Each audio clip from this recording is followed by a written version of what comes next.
the Asantehene, the king never dies, for the event of a king's death is taken as a re-entry to the ancestral and is announced only in circumlocutions, even on the talking drums. The nation will nonetheless weep and wail to express its grief until a new monarch ascends the golden stool.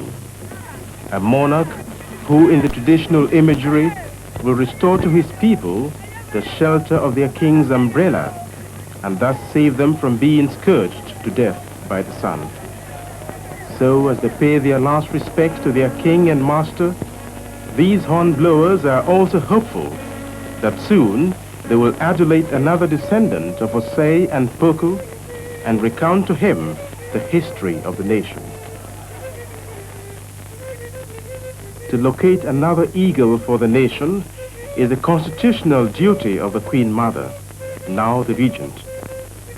The process of nomination may appear smooth and easy, but there are always heirs to choose from, and rival claims for accession to the golden stool are made behind the scenes.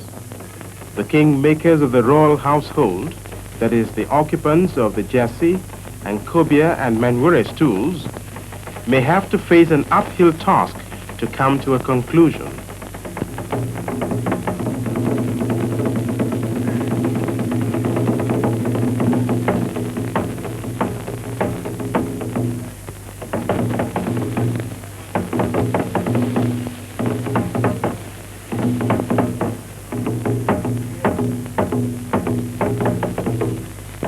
After reaching a unanimous decision, the kingmakers will communicate to the Queen Mother that they pronounce her nominee free from such serious diseases as leprosy, epilepsy, blindness, and sterility. Besides, he is not given to drunkenness, gambling, fornication, and haughtiness. But that does not end the nomination.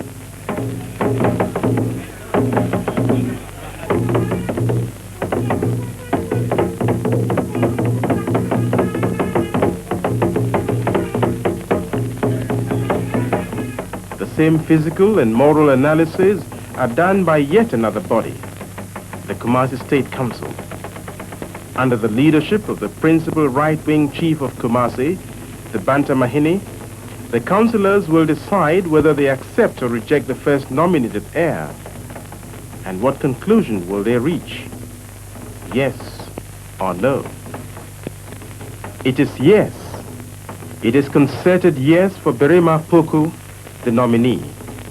For him, the twilight of suspense has broken away, and with the Queen Mother, he can now shed tears of joy for his late uncle's gun to be given to him, and for the golden stool.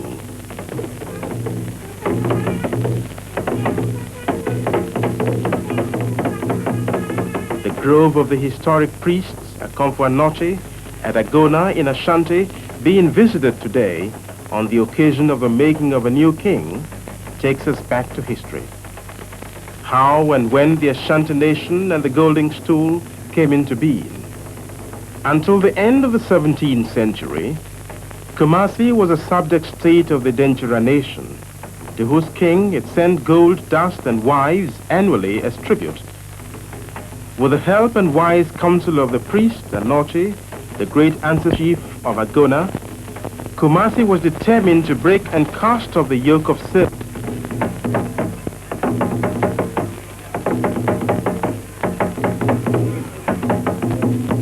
First, Kumasi formed a loose union with nearby states. When sufficient strength had been mobilized through unity, hatred for the common enemy inspired King and the other chiefs of the union to battle it out with Denchera. This was the famous battle fought at Fiasi near Kumasi in about 1701. The Dencheras were vanquished. Entim Jakeri, the king of the Dencheras, was captured and beheaded.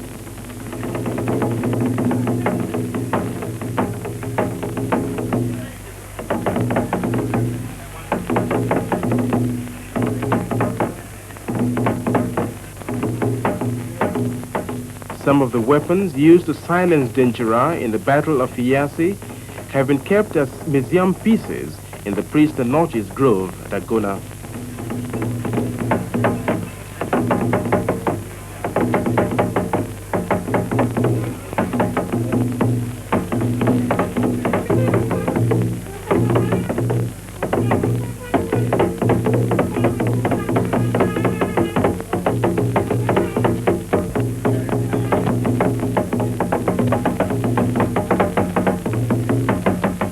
The Asante nation, like this stone in front of the house of the celebrated priest Anochi, has been able to weather centuries of storms because of the one main visible symbol of unity, the golden stool. The paramount sacredness of the golden stool was demonstrated in 1896 by Ashanti's submission to the deportation of their king, Prempeh I, by the colonial government. Rather than resort to war, in which they feared they might risk the loss of the golden stool, they allowed the loss of their king by exile to the Seychelles. Before King Prempeh I was sent to the Seychelles, he and his attendants, including his parents, were kept at the Elmina Castle. It was achieved. Now ensued on his arrival at Sekondi in November 1924, he was received at the Deba by the then Governor Gagisberg.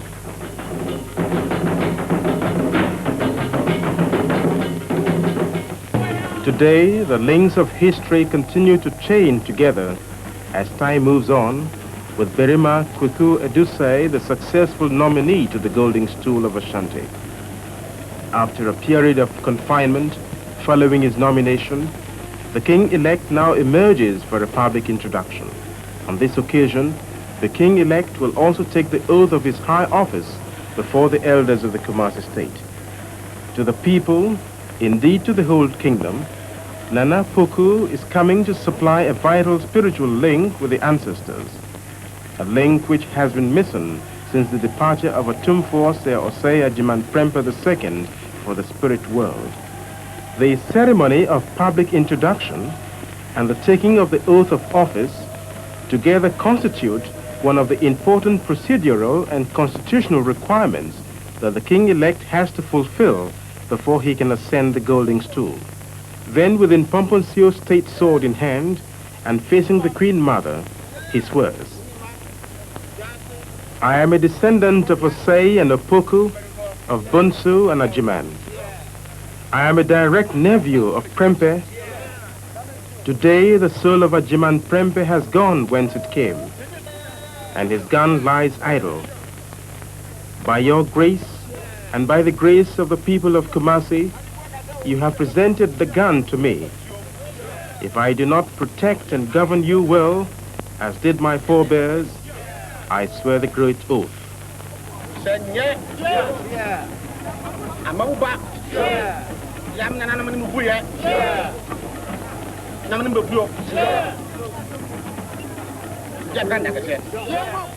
So swears the king-elect that he shall give the kingdom a good government.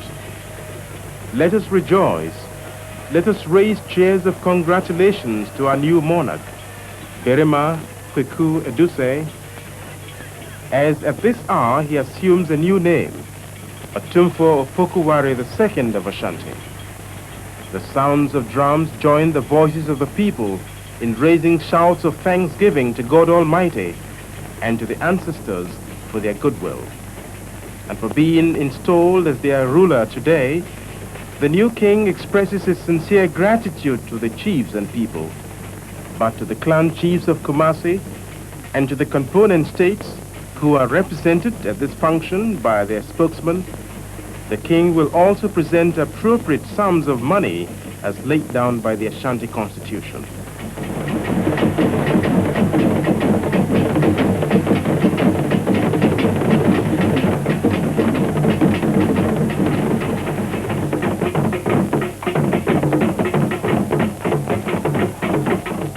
On the following day, the monarch is introduced to the Manshia Palace, the Himfie. Here, the elders of Kumasi come and pay their respects to him and to wish him well.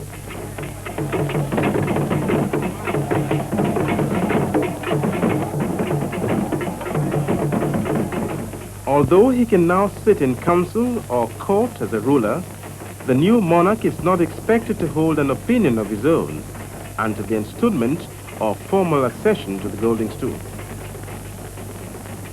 During this period, he is schooled in the structure and organization of the palace. He is told about rights relating to the golden stool and the black stools, in addition to an introduction to the stool house itself. The elders of Kumasi take this opportunity to visit him and offer advice on matters of importance to the kingdom and on statecraft. Throughout the constitutional processes enacted in the making of the new king, the state drums, including this one, have also been actively involved. But today, another memorial is being raised to the late king. For it is 40 days ago when Otumfuo, the new monarch's predecessor and maternal uncle, set out on his journey to the spirit world. Monarch, or an ordinary individual for that matter, passes away. Funeral rites are performed on the 8th day, then on the to lead the nation in the 40th day celebrations. In honor of his predecessor, his installation has to be timely. So today, Nana Opoku Ware, the clan chiefs of Kumasi, is an act of honor to do honor to the departed.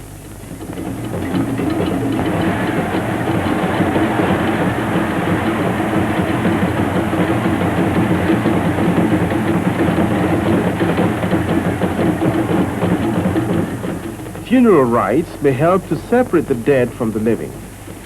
But on such occasions, the dead, the ancestors, and together in according honor to the departed king, the link between the ancestors and the living, the new king. And in the performance today, the state drums join up to console him. They join up to express their sincere and profound sympathy with him. They are also pealing out to inspire him, their king and master.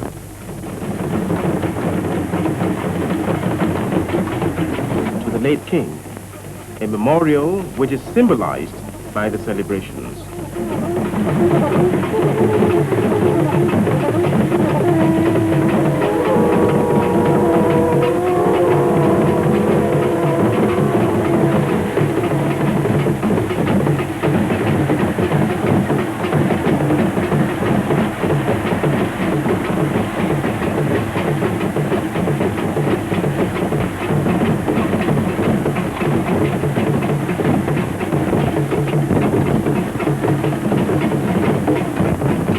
Ceremony begins, the firing of musketry.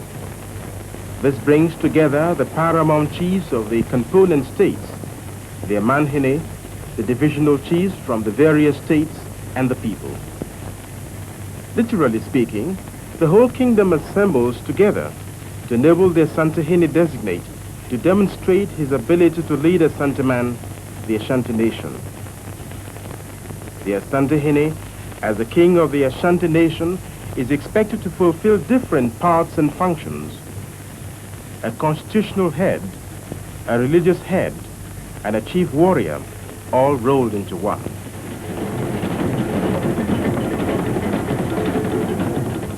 In the olden days, as the chief warrior, the Asantehene was a grand captain, by whose leadership and prowess the nation marched victoriously through theaters of war. And so the clan chiefs of Kumasi today are closely identifying themselves here with the making of their new king. They, as well as the other paramount chiefs of the kingdom, are looking forward pensively to the emergence of the Asantehene elect.